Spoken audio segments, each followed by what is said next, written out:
Boa noite, graça e paz. Tudo bem? Vamos fechar o novembro hoje, irmãos? Acabar com esse novembro, né? Começar o dezembro. Vamos para a palavra. Quero que você venha comigo em João capítulo 8. Somente no versículo 56, tá? Eu preguei sobre João pela manhã. Me aprouve pregar novamente sobre João. João capítulo 8, 56.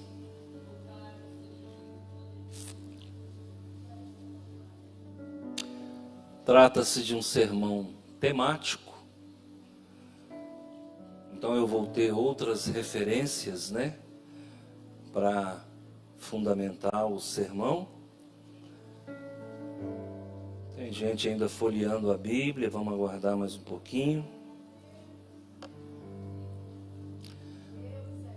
A palavra do Senhor diz aqui, na nossa tradução oficial, diz assim, olha: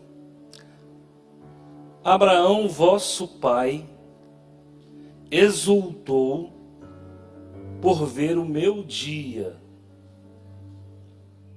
e viu-o e alegrou-se. Vou pegar uma tradução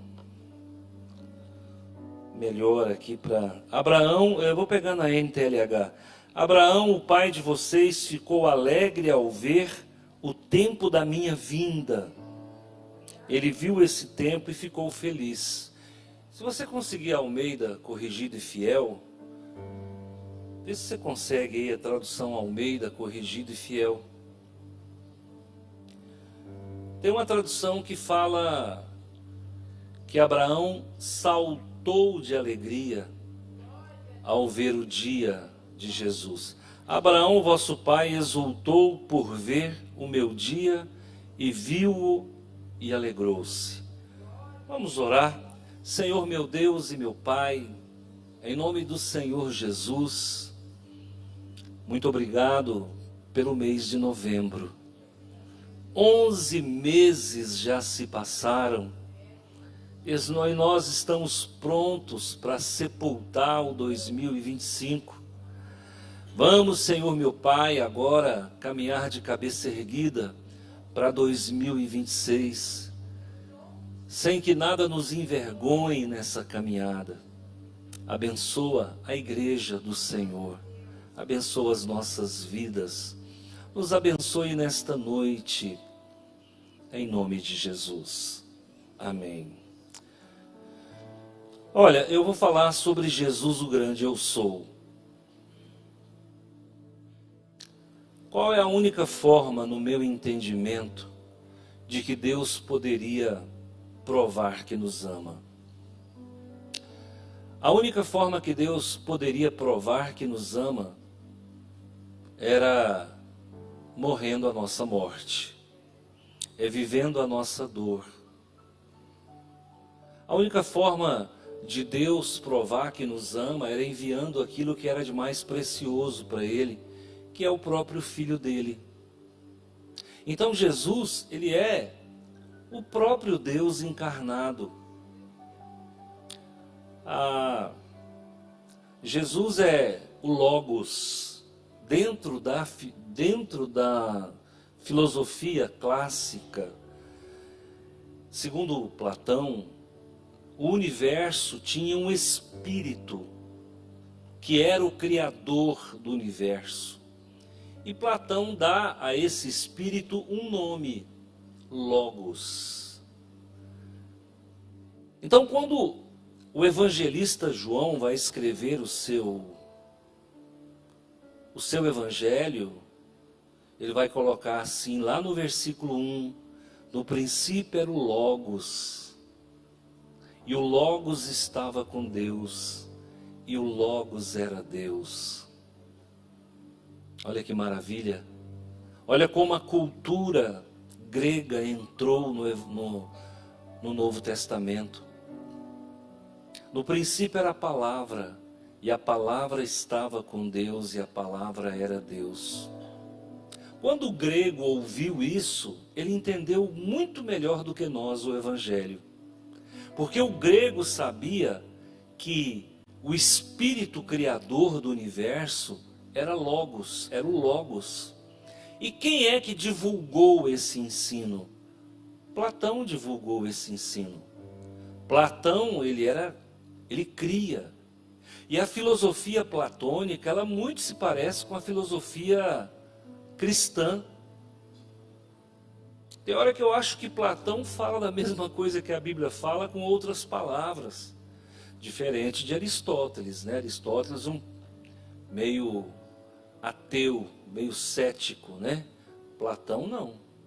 Platão, discípulo de Sócrates, ele cria na existência de uma força criadora que ele chama de Logos, tá? Então é importante que a gente saiba disso. Olha a cultura grega trabalhando para despaganizar o mundo de uma certa forma. Apesar de que eles tinham os deuses, o panteão deles, de deuses, né? Mas ainda assim, na essência, a cultura clássica grega, ela defendia a existência de um ser criador. Isso se parece muito com a nossa fé. Então, quando João escreve, todo mundo helênico entendeu. Roma estava helenizada. O velho mundo, o Oriente Médio estava helenizado. O alcance do governo, do Império Macedônio, na pessoa de Alexandre o Grande, alcançou praticamente o mundo inteiro. Ficou algumas partes da Ásia que não foi alcançada, a Índia que não foi alcançada. A Índia não foi alcançada pela cultura grega. E olha a situação da Índia. A Índia tem 350 mil deuses. Irmão, a Índia não tem 10 deuses, 12 deuses como a Grécia e como Roma. A Índia tem 350 mil deuses. Isso aí para mim é o cúmulo da idolatria. Por quê? Porque a cultura helênica não chegou lá. Aquilo que nós demonizamos com muita facilidade, eu acho que nós vamos ter algumas surpresas no céu. Havia um plano de Deus para que o Evangelho alcançasse o mundo inteiro. E aí a Grécia cumpre o seu papel. Nós jogamos pedra em Roma. Roma cumpre o seu papel. A gente é muito rápido para sacar uma acusação contra a Igreja Católica. A Igreja Católica cristianizou o mundo. Claro que do jeito dela, do jeito que ela entende. Mas você chega hoje no Iraque, quando Saddam Hussein foi preso no buraco, lembra o buraco do Saddam? Ele estava lá dentro, quando o repórter virou a câmera, a primeira coisa que eu enxerguei foi a foto de Jesus. Tá certo que é um Jesus suíço, né, dinamarquês, olhos verdes, aquele Jesus assim bonitão, né, aquele Jesus de Hollywood, mas o povo sabe quem é Jesus. Se de uma forma errada ou não, mas o povo sabe. Por quê? Porque a Igreja Católica fez um trabalho bem feito. Claro, amparada por Roma. Roma foi quem financiou o cristianismo. O cristianismo sempre vai precisar de que alguém o financie, né? Então a Roma foi quem Deus usou para poder projetar o cristianismo no mundo. Quando o protestantismo chega, Jesus já era conhecido. Não como nós o conhecemos, mas ele já era conhecido.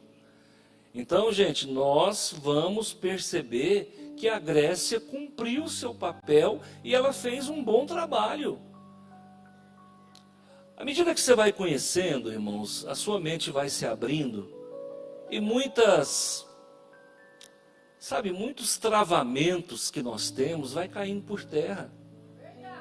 Quando eu preguei pela manhã, conhecereis a verdade vos libertará. Gente, a verdade vai muito além do que a gente pensa.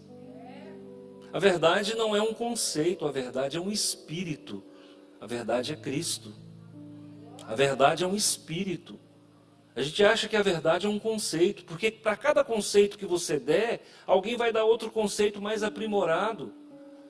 Então, a verdade, ela não pode se basear em conceitos. A verdade é Cristo. E existem muitas coisas que você vai descobrir no céu, aqui na terra nós não vamos descobrir. E hoje eu vou abordar um assunto aqui que você, tenho certeza que você não parou para pensar. Eu tenho certeza. Vou autorizar a fazer o recorte da pregação e soltar nos vídeos curtos aí. Quem sabe eu fico famoso como alguém que falou alguma coisa que ninguém nunca falou. Tem um ditado que diz: na natureza nada se perde, nada se cria, tudo se copia, né? Se bem que não foi isso que Lavoisier falou, não. Mas é verdade. Eu acho que ninguém pensou no que eu vou falar hoje. Porque quando eu leio, irmãos, assim, vem uns lampejos, assim, uns insights muito... E quando eu li esse texto ontem à noite, foi ontem à noite que eu encontrei a pregação da manhã, e foi ontem à noite que eu encontrei a pregação de hoje à noite. Quando meus olhos bateu nesse versículo, uma outra pregação nasceu. Porque pregação na cabeça de pastor brota, irmão. Brota que é uma beleza. Nem braquiara brota do mesmo jeito. Agora, eu quero que você venha comigo. Havia aqui digamos assim, entre aspas, uma contenda. Porque Jesus, ele sempre encontrava uma parede de resistência, todas as vezes que ele se dispunha a ensinar. E aqui, irmãos, ele está ensinando para os fariseus, que era um modelo de fé daquela época. E os fariseus, eles eram políticos, mas eles também eram conhecedores das Escrituras. O sistema farisaico é um dos sistemas religiosos mais bem elaborados. O catolicismo, com toda a sua inteligência, com toda a pompa, a filosofia entrou ali na religião católica e entrou na nossa religião também. Nem a filosofia conseguiu dar pinceladas tão bem feitas como o farisaísmo conseguiu. Quando você ouve falar em escriba, nós estamos falando de fariseu. Quando você ouve falar em sacerdote, sumo sacerdote, nós estamos falando de fariseu, sistema farisaico de religião. O judaísmo hoje, irmão, ele é uma caricatura do que foi. Esse judaísmo hoje que restou dentro dos muros da Palestina, esse judaísmo ele é caricato, ele é manco, ele é muito aquém do que aconteceu há 2000 anos atrás. Mas Jesus está no embate aqui, e quando chega mais na frente um pouquinho, Jesus dá uma pincelada teológica. Ele vai trabalhando no viés da história, mas quando chega mais na frente, ele dá uma pincelada teológica no versículo 58. Olha o que ele fala aqui. Disse-lhes Jesus: em verdade vos digo que antes que Abraão existisse, eu sou. Coloca para nós Êxodo capítulo 3, versículo 14. Por favor, pode escolher qualquer versão aí que dá na mesma. Êxodo capítulo 3, versículo 14. Olha o que é eu sou. E o judeu entendeu muito bem o que Jesus estava falando, tá? Aqui é um apanhado teológico. E disse Deus a Moisés: eu sou o que sou. Disse mais: assim dirás aos filhos de Israel: eu sou, me enviou a vós. Eu sou está em caixa alta. Eu sou significa o quê? Um nome próprio. Aqui nós vamos falar um pouquinho de teologia, né? Aqui dentro do contexto teológico está dizendo assim: eu sou significa eu fui, eu sou, eu serei. Eu sou significa aquilo que não tem variação, aquilo que não tem mudança. O Deus que é hoje é o mesmo Deus que era ontem e é o mesmo Deus que será amanhã. Nós não entendemos isso, porque a cada dia a gente amanhece de um jeito, é ou não é? Tem dias, irmãos, que eu estou altamente calvinista. Tem dias, irmãos, que eu não quero nem saber de Calvino. Vai depender muito de como é que estão os hormônios, não é? O homem, o ser humano, não é só a mulher, não, é variável, é volúvel, né? Nós somos voláteis na nossa forma de pensar. E aí o que acontece? Jesus está dizendo, eu não sou como vocês são. Eu sempre sou a mesma coisa. Passado, presente e futuro, não há variação em mim. O nosso Deus, ele é imutável, e isso é um atributo incompartilhável. Isso é um atributo incomunicável. Deus não muda, nós mudamos. Nós mudamos. Hoje você está batista até o rastro. Amanhã, de repente, você já não quer mais a igreja batista. Hoje você está pastor Antônio até a alma. Amanhã ou depois fala, enjoei desse gordinho, não quero ele mais. Vou buscar um pastor mais jovem, mais bonito, mais cheiroso. Mais cheiroso não vai ser tão fácil, mas... as pessoas brincam, pastor, o senhor está sempre perfumado. Eu falo, não, esse é meu cheiro natural. Muito bem. Queridos, então veja bem, Jesus é o grande eu sou. Ele é Deus. E na hora que ele fala isso aqui, judeu de bobo não tem nada. O fariseu de bobo não tem nada. Jesus está dizendo, antes que Abraão existisse, Abraão tinha vivido há 2000 anos atrás. Ele está falando de uma realidade de 2000 anos. Ele está falando, olha, há 2000 anos atrás, quando Abraão existia, eu já existia. E ele não fala eu existia. Ele falava, há 2000 anos, quando Abraão nasceu, eu sou. Irmão. Pedra nele, blasfêmia. Ele está se falando, ele está se apresentando como Deus. E o judeu de bobo não tem nada. Eles pegaram pedra para atacar em Jesus. Seu blasfemo, nós vamos te apedrejar aqui agora. Porque eles entenderam. Agora, eu quero que você preste atenção num detalhe aqui. Eu vou ler um pouquinho o contexto para você se situar. Responderam, pois, os judeus e disseram-lhe, não dizemos nós bem que és samaritano e que tens demônio? Jesus respondeu, eu não tenho demônio. Jesus foi chamado de endemoniado. E se você olhar o contexto do capítulo 8, chamado de endemoniado por gente que cria nele.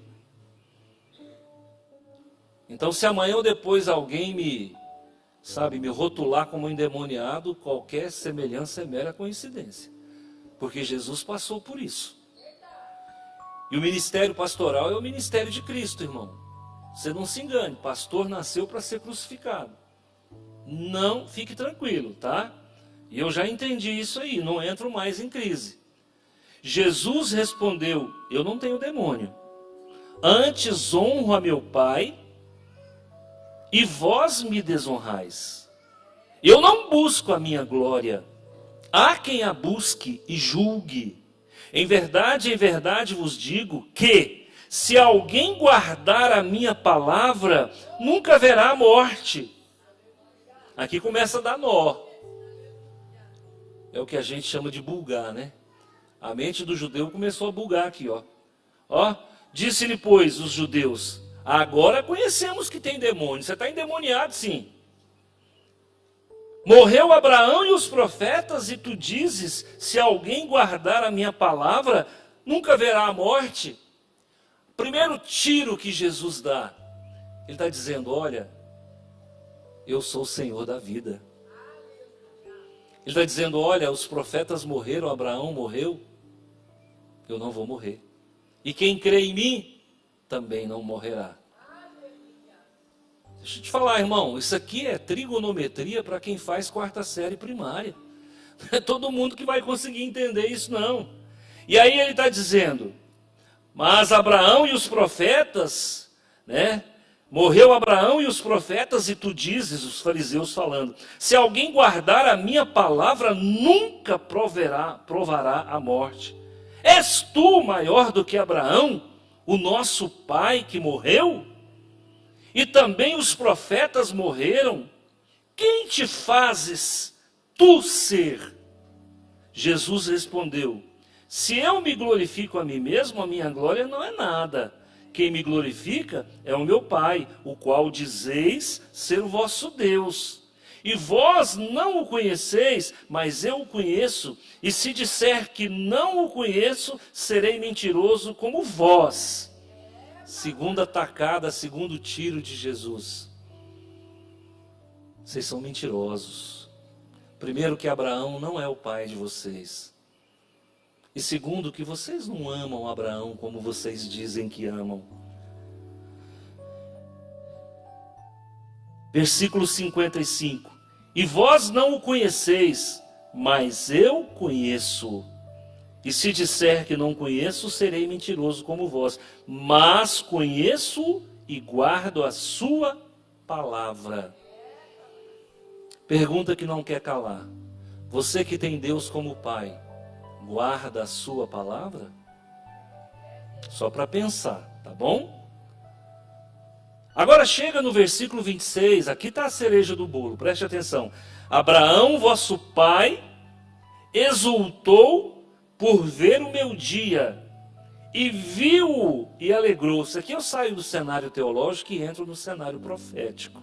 Aqui agora é profecia. Preste atenção. O que ficaria melhor, pastor? Se eu fosse aqui fazer uma tradução, eu dizia assim, a tradução mais correta talvez seja: Abraão, vosso pai, saltou de alegria ao ver o meu dia, e viu e alegrou-se. Quem entende? Abraão morreu há 2000 anos. Jesus está falando que ele saltou de alegria ao ver o seu dia. Quem entende? Meu irmão, se o espírita pegar isso aqui, ele já fala que é clara evidência. Ele fala que Abraão tinha mediunidade de transporte. Eu vim de lá, eu sei o que eu estou falando. O Abraão tinha uma mediunidade clarividente.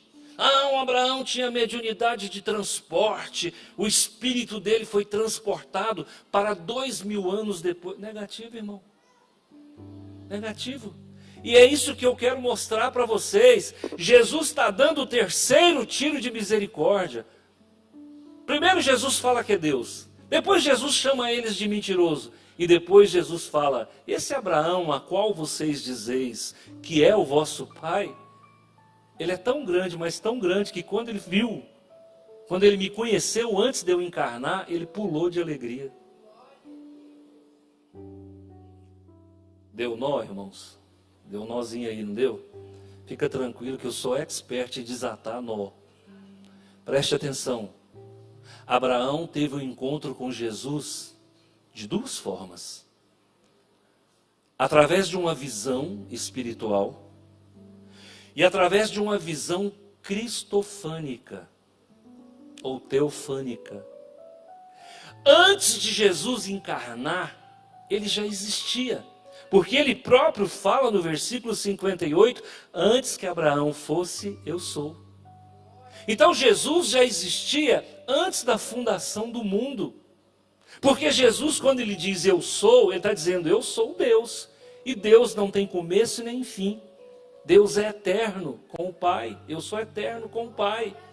Então ele está falando, olha, quando Abraão viu o meu ministério, então aqui tem um negócio interessante. Abraão, através da sua visão espiritual, enxergou o ministério de Jesus. Você sabe que tem um profeta aí, que se não me falha a memória, Ezequiel, ele teve a visão de aviões. Lembra? Que ele viu carros que andavam velozes. Aquele é avião, gente. Só que, há 4.000 anos atrás, há 3.000 anos atrás, como é que o cara ia descrever um carro, um avião? Então, com certeza, esses profetas viram os dias em que nós estamos vivendo. Mas eles não tinham, dentro da gama de vocabulário que que eles executavam na mente, eles não tinham uma palavra para cunhar e explicar aquilo que eles estavam vendo. Então, Abraão teve um encontro com Jesus de duas formas, reitero. Primeiro, ele teve um encontro com Jesus através de uma visão espiritual, que não é mediunidade, tá? E ele teve uma visão de Jesus através da cristofania. Lembra, vamos lá pela cristofania, que ela é mais rápida. Lembra quando Sodoma e Gomorra foi ser destruída? Vocês se lembram? Na noite que antecedeu a destruição de Sodoma e Gomorra, Abraão recebeu a visita ilustre de 3 personagens. Quem se lembra disso? Um dos personagens era chamado o anjo do Senhor. O anjo do Senhor, irmãos, há um entendimento teológico e profético de que era Jesus antes da encarnação. Mas por que Jesus tinha que se apresentar como anjo? Ué, porque era a forma que os homens entendiam. Jesus tinha que se apresentar ou como uma árvore, ou como um animal, ou como um anjo, para a gente entender o que ele era. Porque se ele aparece do jeito que ele é, primeiro que ia cegar todo mundo, porque a glória e o esplendor dele ninguém consegue contemplar. Então ele tinha que assumir, se esvaziar e assumir uma forma que pudesse ser entendida. Então ele assume a forma de um anjo, e ele está ali cercado por 2 outras figuras. Ali aquele anjo é o Cristo pré-encarnado. Quem está entendendo o que eu estou? Por favor, isso aqui é fácil de entender. Então, Abraão já tinha tido encontro com Jesus. Outra questão, ele também teve encontros com Jesus no mundo espiritual.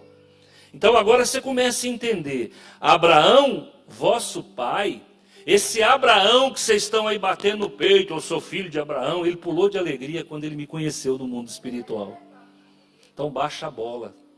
Baixa a bola, porque antes de Abraão existir eu sou. Quem está entendendo? Só que o nosso Jesus é diferente de nós, irmão. Nós já damos uma direta no queixo, já derruba o freguês, é ou não é? Não, Jesus ele bate com luva de pelica. Acorda, acorda, presta atenção. Esse Abraão que você está dizendo que faz, que acontece, ele ficou tão feliz quando ele conheceu o meu ministério, porque antes de eu nascer, ele viu como que eu trabalharia durante a minha encarnação. Foi isso que Jesus está dizendo, é isso que Jesus está dizendo. E que as pessoas não exploram, porque isso aqui remete à metafísica, isso aqui remete à visão profética. Ele está dizendo, olha, disse-lhe Jesus, em verdade, disse-lhe Jesus, pois Abraão vosso pai exultou ao ver o meu dia. Abraão viu Jesus andando pelas ruas de Jerusalém. Abraão viu Jesus curando pessoas. Abraão viu Jesus operando milagres. Abraão viu Jesus multiplicando pães. Meu amigo, Deus alargou a visão de Abraão a ponto de que ele pudesse contemplar o ministério de Jesus. E a tradução correta é, ele ficou tão feliz em vislumbrar quem era Jesus o Salvador, que ele saltou de alegria.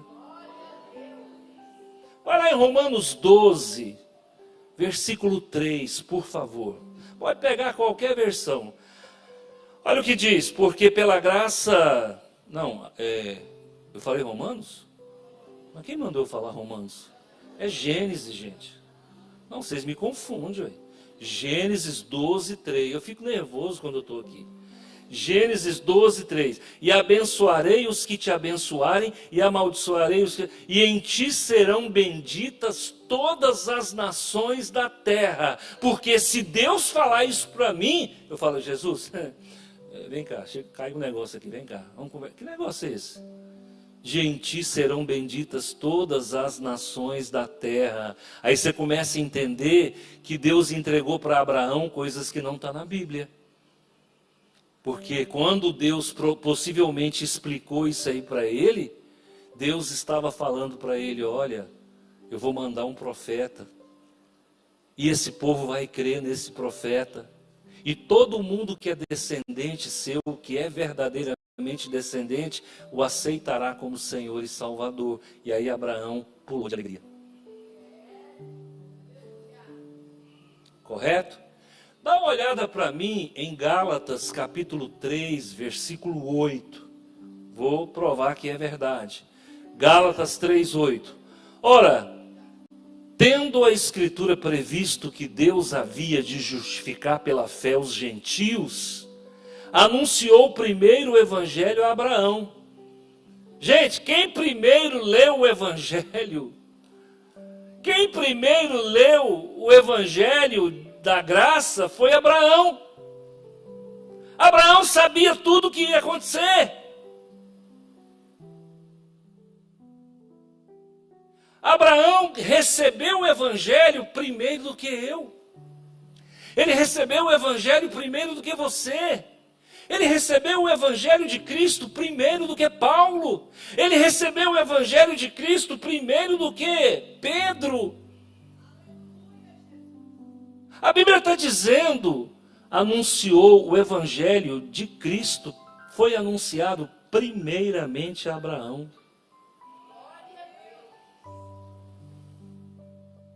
Você começa a entender agora por que Abraão subiu o Monte Moriá com tanta segurança de que o filho não ia morrer.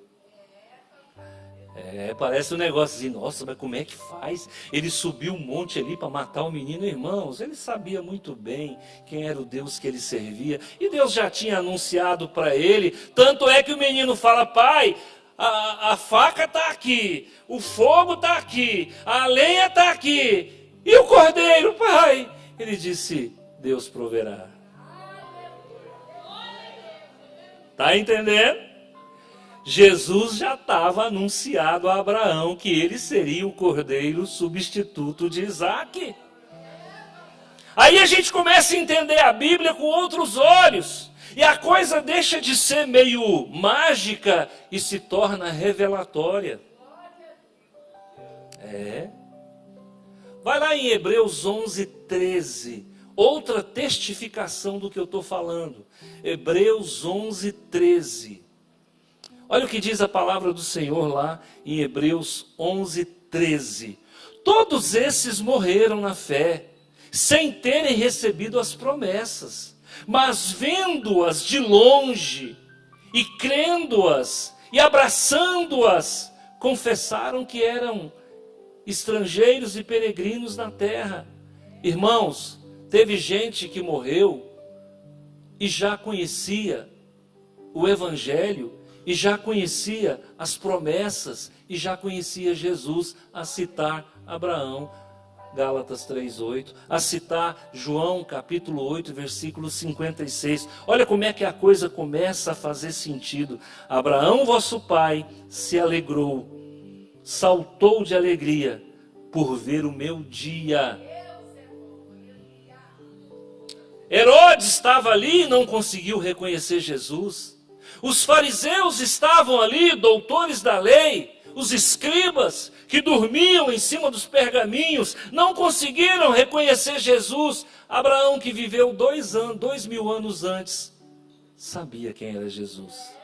Aí você começa a entender, quando Jesus então chama a atenção desse povo, quando ele vai dizer, responderam, versículo 39 lá de João 8, responderam e disseram, nosso pai Abraão, nosso pai é Abraão. Jesus disse-lhes, se fosseis filhos de Abraão, faria as obras de Abraão. Isso aqui traz um princípio, irmão. Se você é filho de Deus, você entende tudo o que eu estou falando. Se você disser, eu não estou entendendo nada, é porque você não é filho de Deus. Se vocês, judeus, fariseus, fossem realmente filhos de Abraão, nada do que eu estou falando era estranho para vocês. Acontece que vocês não são filhos de Abraão como vocês dizem que são. E já que vocês acham que Abraão é tão grande assim, eu sou maior do que ele. Aliás, eu sou tão maior que eu sou o Deus dele. E vocês são mentirosos. E quem é mentiroso é filho do pai da... Jesus, por tabela, está dizendo, vocês estão condenados ao inferno. E de manhã eu falei, gente, a nossa fé em Cristo, ela não pode ser superficial. Porque se a sua fé em Cristo for rasa, estilo TikTok, estilo WhatsApp, estilo Facebook, que são amizades, né, intimidades rasas, deixa eu falar, você vai perder a fé, você vai fechar a Bíblia. Por isso que a palavra de Deus diz que nos últimos tempos muitos apostatariam da fé. Está na hora de apostatar. Nós estamos vivendo o século da apostasia. Nós estamos vivendo isso hoje. Semana que vem vocês vão ver, a igreja está cheia, é dia de ceia. Deixa eu falar, irmão, está certo isso, eu não vou julgar, está certo isso. As salvas devidas proporções, às vezes alguém viajou, mas está certo isso. A igreja tem que encher só no dia de ceia.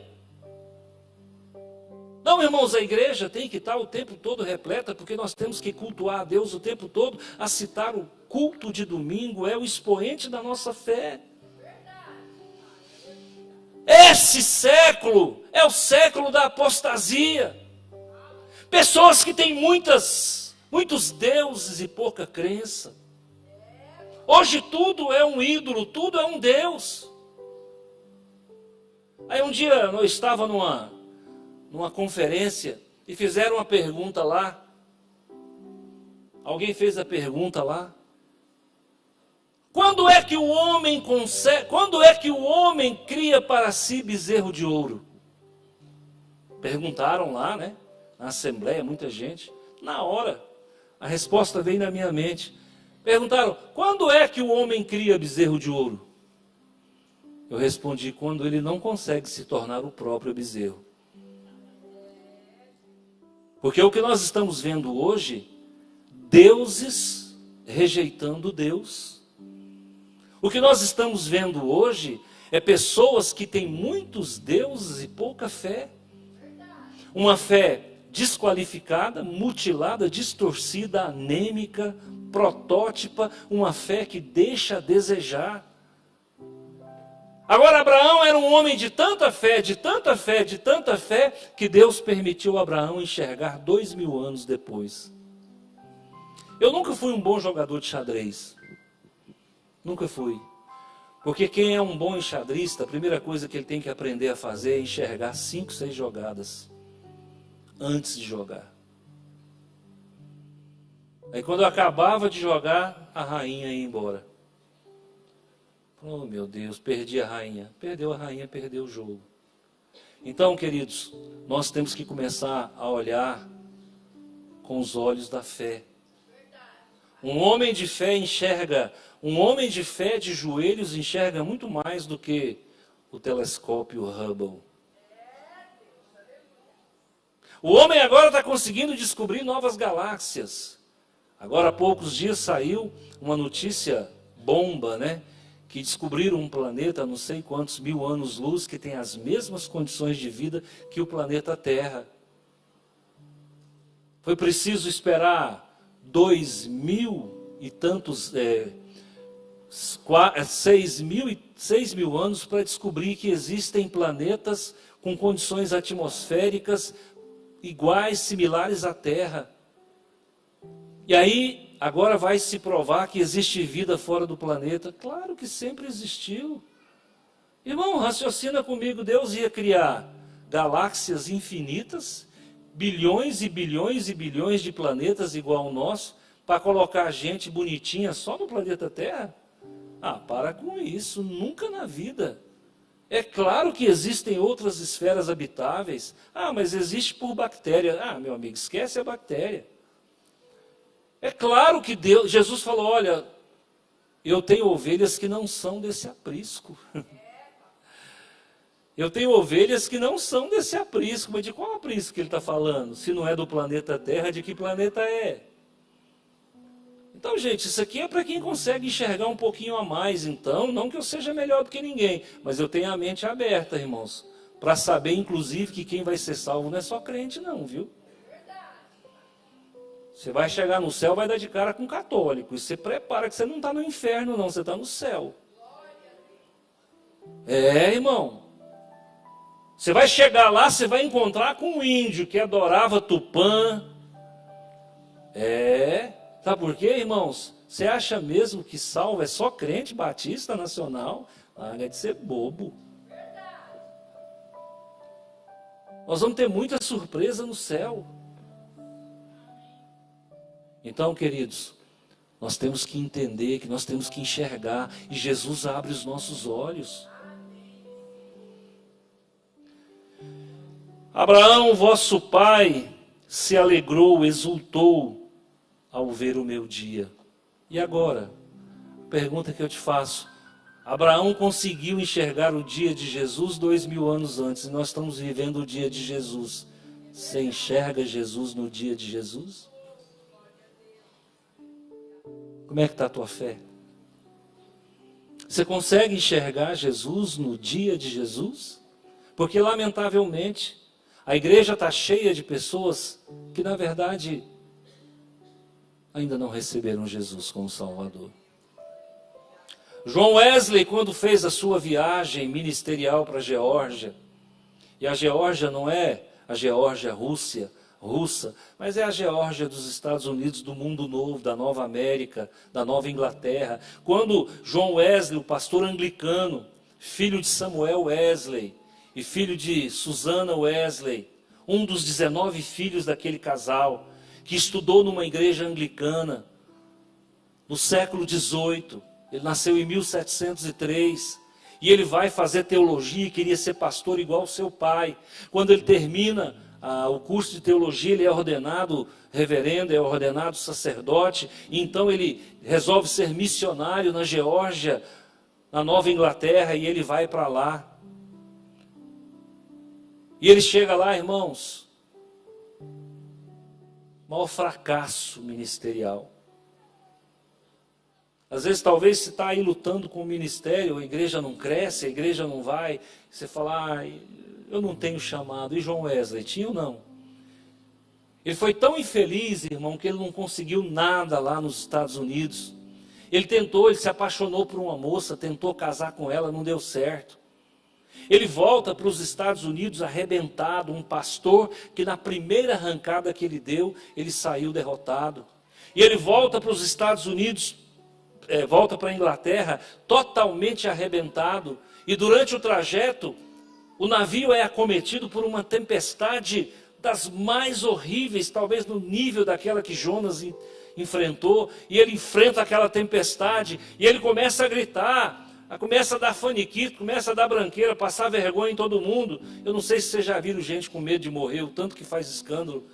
Enquanto ele estava lá, irmão, dando branqueira, gritando, pedindo socorro, um grupo de homens da Boêmia, antiga Tchecoslováquia, chamado de missionários moravianos.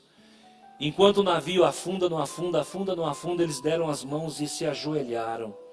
E começaram a dizer, Jesus, afunda esse navio e nos leva para a tua presença. João Wesley falou, pelo amor de Deus, eu pedindo misericórdia para não morrer, e esse povo, esses tribais, pedindo para Jesus voltar e levar eles.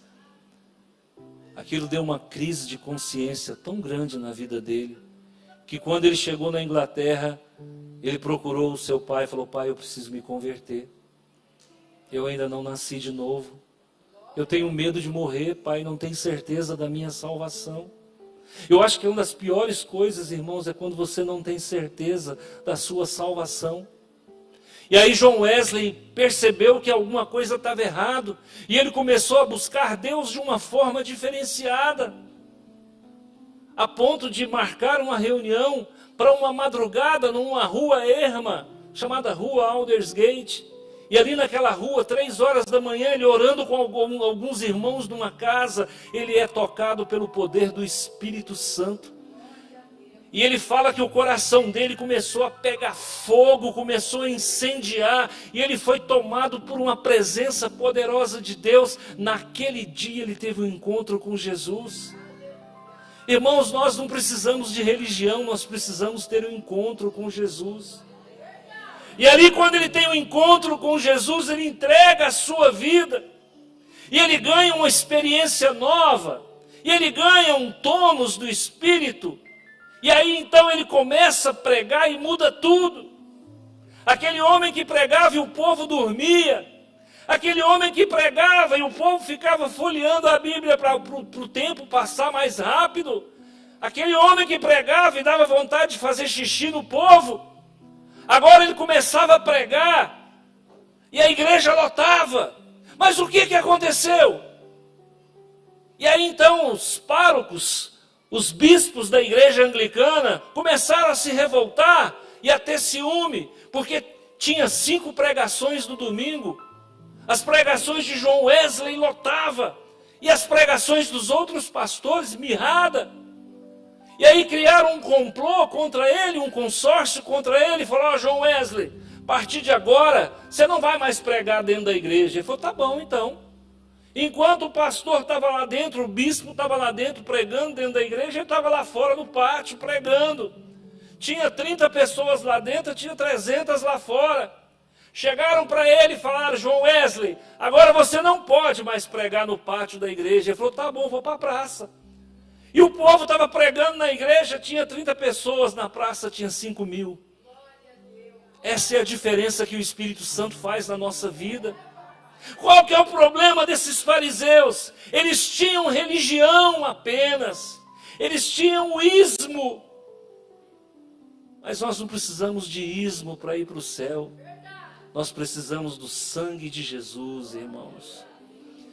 Se você está no viés da religião, esse pessoal tinha um orgulho institucional, eles tinham um orgulho patriarcal. Eu sou filho de Abraão. Aí Jesus falou grande coisa: antes que Abraão existisse, eu sou. Claro que não com esse sarcasmo meu aqui, né? Mas Jesus falava: antes que Abraão existisse, eu sou. Preste atenção, irmãos. Nós não precisamos ter orgulho porque somos batistas, não. Nós não precisamos ter orgulho porque temos doutorado em divindade. Nós não precisamos ter orgulho porque fizemos uma faculdade na USP, na Unicamp. Não, irmãos. Quando eu fui prestar um concurso em Brasília, para finalizar, fui prestar um concurso em Brasília, já contei essa história. Eram 19 vagas. Só na minha área tinha mais de 500 pessoas concorrendo às 19 vagas. Eram muitas salas, eu fiquei numa sala com 60 pessoas. Sala igual aquela existia para mais de 8.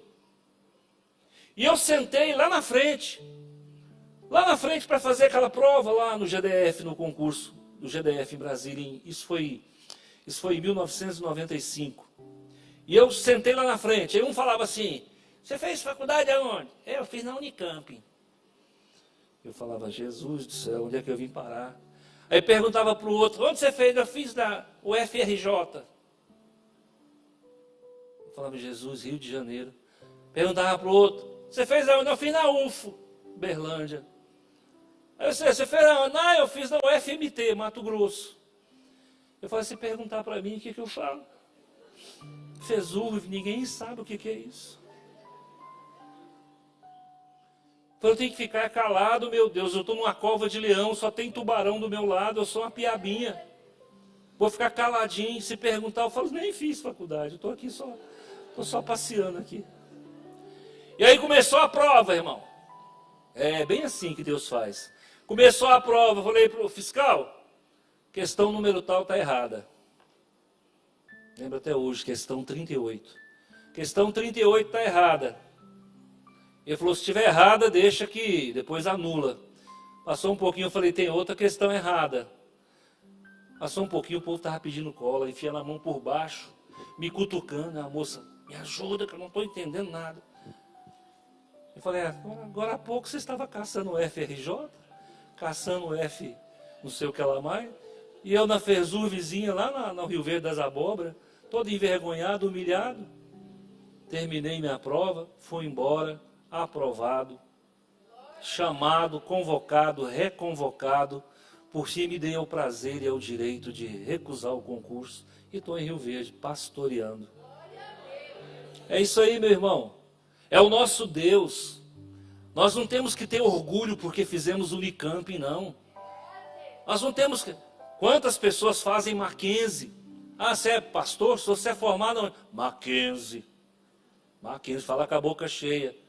E você, pastor? Não, Isbel. Isbel? O que é isso? É uma faculdadezinha lá em Londrina.